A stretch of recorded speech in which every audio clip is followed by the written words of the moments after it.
출발을 하려고 합니다. 오늘 사도행전 16장 1절 말씀 함께 읽도록 하겠습니다. 바울이 더베와 루스드라에도 이르매 거기 디모데라는 제자가 있으니 그 어머니는 믿는 유대 여자요 아버지는 헬라인이라.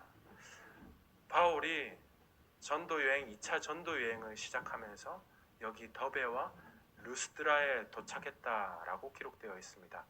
그런데 사실 바울은 여기 처음 방문하는 것이 아닙니다.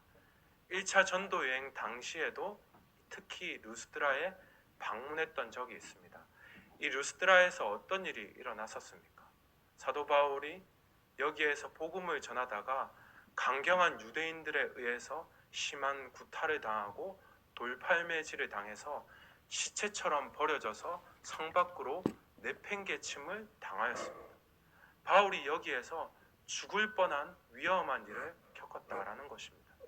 그렇다면 사도 바울이 2차 전도여행을 시작하면서 이 루스드라만큼은 꼭 피해야 하는 곳, 두 번 다시 가서는 안 되는 곳이었습니다. 근데 사도 바울이 2차 전도여행을 시작하면서 다시 한번 죽음을 불사하고 이 루스드라에 다시 방문했습니다. 성경은 이렇게 복음에 자신의 목숨을 건 사람들을 집중 조명하기 시작합니다. 그런데 바울 이외에 또 한 사람을 성경은 조명하기 시작합니다. 여기 1절에 나오는 또 한 사람이 나옵니다. 누구입니까?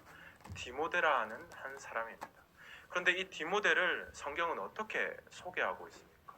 어떤 한 사람, 어떤 한 청년이라고 소개하지 않고 거기에 디모데라 하는 제자가 있었다라고 설명하고 있습니다. 디모데를 어떤 한 사람, 어떤 한 청년으로 소개하지 않고 제자라고 소개하는 데에는 분명한 이유가 있습니다. 디모데가 언제 어디에서 어떻게 예수 그리스도의 복음을 영접하고 제자로 살기로 결단했겠습니까? 바로 바울이 앞서 말씀드렸다시피 1차 전도여행 당시에 루스드라에서 사람들에게 돌팔매질을 당하는 그 모습을 보고 디모데는 예수 그리스도의 복음을 영접하고 예수 그리스도의 제자로 살기로 결단했다라는 것입니다. 그러니까 디모데에게 있어서 예수 그리스도의 복음은 무엇입니까? 자기의 목숨을 걸어야 하는 것이었습니다. 디모데에게 있어서 복음은 자신의 목숨을 걸 뿐만 아니라 자신의 모든 것을 쏟아 놓아야 하는 것이 바로 예수 그리스도의 복음이었습니다. 그런데 디모데는 그것만 보지 않았습니다.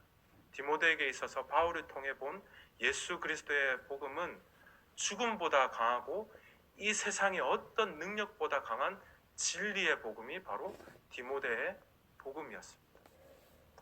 디모데가 거주하고 있고 디모데가 살고 있던 이 루스드라는 로마 제국 내에서도 아주 이름 없는 그런 시골 변방에 속하던 곳이었습니다.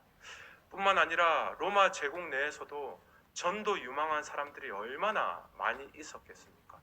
탁월한 머리를 가지고 있는 스마트한 사람들도 있었을 테고 아주 많은 물질을 가지고 있는 재벌가들도 있었을 것입니다. 그런데 성경은 하나님은 그런 사람들을 주목하지 않았습니다. 이름 모를 변방에 있는 루스드라에 살고 있는 그 디모데를 하나님께서는 집중 조명하셨습니다. 왜 그렇겠습니까? 그 루스드라에서 자신의 목숨을 걸고 제자로 이 디모데가 살아왔기 때문입니다. 자신의 목숨을 걸고 하나님의 말씀을 부단히 지켜내기 위해서 결단했기 때문에 하나님께서는 성경은 로마를 조명하는 것이 아니라 루스드라에 살고 있는 이 디모데를 조명했다라는 것입니다.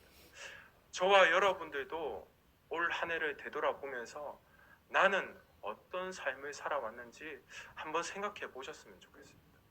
세상이 조명하는, 세상이 주목하는 삶을 살아왔는지, 아니면 하나님께서 조명하시는, 하나님께서 주목하시는 그런 삶을 살아왔는지 한번 점검해 보셨으면 좋겠습니다. 원하기는 저와 여러분들이 내년 한 해를 준비하면서 2024년을 살 때는 세상이 주목하는 인생이 아니라 하나님께서 주목하시는 그런 인생을 꼭 사셨으면 좋겠습니다. 하나님께서 부르신 자리에서, 그 각자의 자리에서 말씀을 부단히 지켜내려는 그런 삶, 하나님의 제자로 살아가기 위해 애쓰는 그런 삶을 꼭 사셔서 하나님께서 주목하시는 그런 삶을 꼭 사셨으면 좋겠습니다. 제 이야기를 한 가지 마지막으로 말씀드리면서 기도 제목을 한 가지 부탁드리려고 합니다. 잇몸에 저도 이런 의사 선생님 같은 목사가 되게 하여 주시옵소서. 목사로서 따뜻하고 다정하고 좋은 인품을 가지고 있는 것은 기본입니다. 그런데 그런 인품을 가지고서는 죽어가는 사람을 살릴 수 없습니다. 공고하고 궁핍하고 하나님의 말씀을 오해하고 있는 사람들, 인생의 절벽 끝에 있는 사람들을 살릴 수 있으려면 냉철한 지식을 가지고 날선 하나님의 말씀을 가지고서 그것으로만 사람들을 건져내고 살릴 수 있습니다.